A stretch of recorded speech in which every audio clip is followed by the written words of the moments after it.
నా జీవితంలో చిన్నప్పటి నుంచి నేను చాలా ఎక్కువగా ఎక్స్పీరియన్స్ చేశాను. రీసెంట్గా మా అత్తమ్మతో నేను నా సాక్ష్యం చెప్పుకుంటూ ఈ మాట చెప్తున్నాను అనమాట. అత్తమ్మ, ఈరోజు అయితే ఇంత దీవించబడ్డాం, కానీ చిన్నప్పుడు ఇలా ఉండేవాళ్ళం అంటే తెలుసు తల్లి నాకు, నేను విన్నాను అని చెప్తూ ఉన్నప్పుడు వెన్ ఐ వాజ్ డిస్కసింగ్ నా కళ్ళల్లో నీళ్ళు ఆగట్లేదండి. దేవుడు ఇంతలా పోషిస్తాడా అంటే, ఏమి లేని స్థితిలో ఉన్న వారిని ఇంతమందికి పోషించే కృప దేవుడు ఇస్తాడా అని I could not believe my self.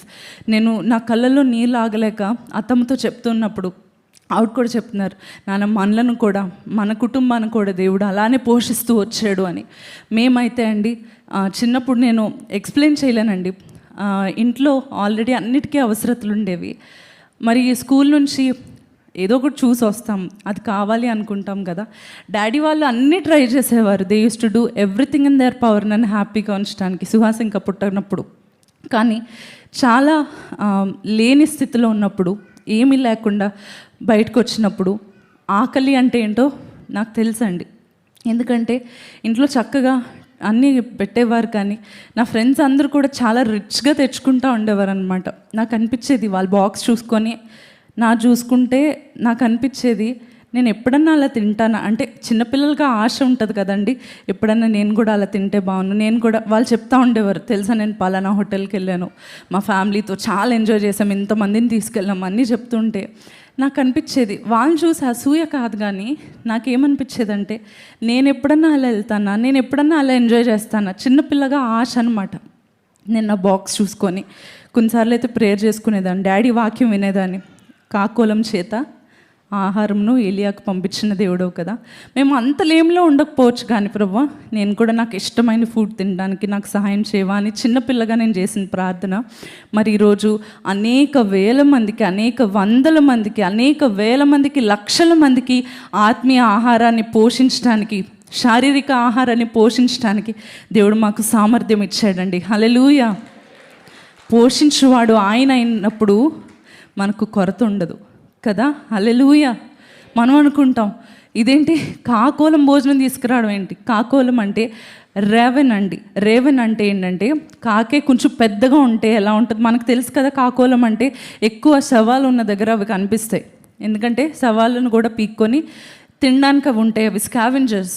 అయితే ఇటువంటి కాకోలము ఏం చేస్తుంది తెలుసా అండి, అసలు ఏమాత్రము కూడా ఎవరికన్నా ఎవరి చేతిలోనన్నా ఫుడ్ దొరికితే దూరం నుంచి వచ్చైనా తీసుకెళ్ళిపోతుంది, బుగ్గల్లో అది పొడి చేసి మరీ తీసుకెళ్ళిపోతుంది. అంత భయంకరమైన తిండిపోతూ కక్కుర్తి కలిగిన పక్షి అది కదా.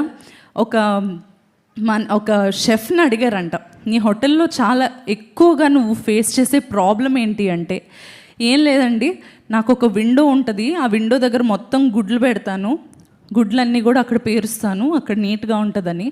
కానీ ఆ దగ్గరలో ఉన్న ఒక చెట్టులో ఒక కాకోలం ఉంటుంది, అది మాత్రం రోజు వచ్చి ఆ గుడ్లు పొడి చేసి తీసుకెళ్ళిపోతుంది, అది ఒక్కటే ప్రాబ్లం అంటాడు కదండి. అంత కక్కుర్తి, అంత ఆశ కలిగిన, ఏమాత్రం మంచి లక్షణాలు అనుకోం కదా. కాకి అంటే మనం ఏమనుకుంటాం, షూ అనేదే అనుకుంటాం, ఎప్పుడు చీపొమ్మ అనేదే అనుకుంటాం. అటువంటి కాకి, అటువంటి కాకోలం చేత ఏలియాకు ఆహారాన్ని పంపించాడు దేవుడు. ఎంత అద్భుతం కదండి. హల్లెలూయా. ఏలియా ఏమనుకొని ఉంటాడు, నాలాంటి వాడైతే ఏమనుకుంటాడు తెలుసా, నేను కళ్ళు మూసుకొని తెరవగానే దేవుడు ఇక్కడ ఆహారాన్ని ప్రత్యక్షపరుస్తాడు. అది కూడా దేవుడు చేయగలడు, కానీ అది మనం అనుకుంటాము. దేవుడు ఏం చేస్తాడు తెలుసా, మీ శత్రువుల చేతిలో నుంచే, అంటే మీ దగ్గర దోచుకొని వెళ్ళిపోతాడు అనుకుంటారు కదా, వాడి చేతితోనే మీకు భోజనం సిద్ధపరుస్తాడు. హల్లెలూయా. వాని చేతి నుంచే మీ భోజనం, వాడే వెతికి వెతికి మీ కొరకు భోజనం తీసుకొస్తాడు. శత్రువు కష్టపడిన కష్టమును దేవుడు మీ చేతికిస్తాడు. ఆ విధంగా కూడా దేవుడు పోషించువాడు. ఈరోజు మీరు పక్క వారిని చూసి అనుకుంటున్నారేమో, నా కుటుంబాన్ని నేను పోషించగలనా, వారు చాలా సమృద్ధితో జీవిస్తున్నారు, ఎప్పుడు కావాలంటే అప్పుడు తింటున్నారు, నేను కనీసం ఈ పూట కాదు కదా, మరుక్షణం నా పిల్లలు ఏం తింటారో కూడా తెలియని పరిస్థితిలో నేను జీవిస్తున్నాను, మరి ఎలా పోషిస్తాను అనుకుంటున్నారేమో. ఉద్యోగం రావట్లేదు, ఎంత ప్రయత్నించినా ఎలా పోషిస్తాను, నా చేతుల కష్టార్జితం సరిపోవట్లేదు అనుకుంటున్నారేమో. ప్రభు అంటున్నాడు, పోషించువాడును ఎవరండి, ఆయనే పోషించువాడు. ఆయన పోషిస్తే మీకు కొరత ఉండదండి. మీరు తీసే కొద్దీ పిండినిస్తాడు, మీరు తీసే కొద్దీ నూనెనిస్తాడు. విధవరాలకు ఏ సోర్స్ లేదు, ఆమెకే అంతులేని అంత ఏంటి దేశమంతా కరువులో ఉంటే ఏమేం చేస్తుంది, హ్యాపీగా ఫీస్ట్ చేసుకుంటుంది.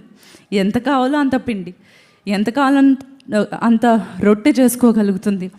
అంత పోషింపబడుతుంది అంటే ఆమె దేవుని సహాయంకు ఇష్టపడ్డది. మనం కూడా